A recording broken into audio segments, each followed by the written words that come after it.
इस वीडियो के अंदर हम बात करेंगे कंपेनियन ऑब्जेक्ट की।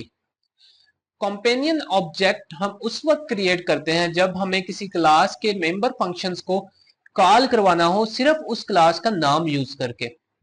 कंपेनियन ऑब्जेक्ट को क्रिएट करने के लिए हमें कंपेनियन का कीवर्ड यूज करना पड़ता है और कंपेनियन ऑब्जेक्ट को हम उस क्लास के अंदर ही क्रिएट करते हैं। उस क्लास का जो ब्लॉक है उसके अंदर ही हम कंपेनियन ऑब्जेक्ट को भी क्रिएट करते हैं।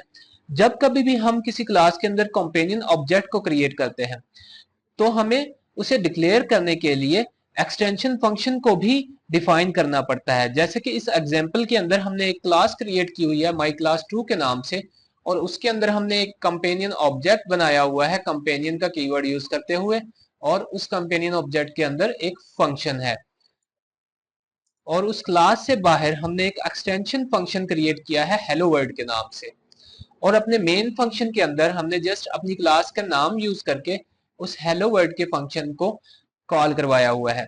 चलिए अब हम अपने प्रोग्राम को रन करके देखते हैं कि हमें आउटपुट में क्या नजर आता है। आप देख सकते हैं कि आउटपुट के अंदर हमें सक्सेसफुली जो हमारा एक्सटेंशन फंक्शन है उसकी वैल्यू नजर आ रही है। होप सो कि आज की इस वीडियो के अंदर आपने ये अंडरस्टैंड किया होगा कि कंपेनियन जो ऑब्जेक्ट होता है उसको हम किस लिए क्रिएट करते हैं। Thanks for watching this video.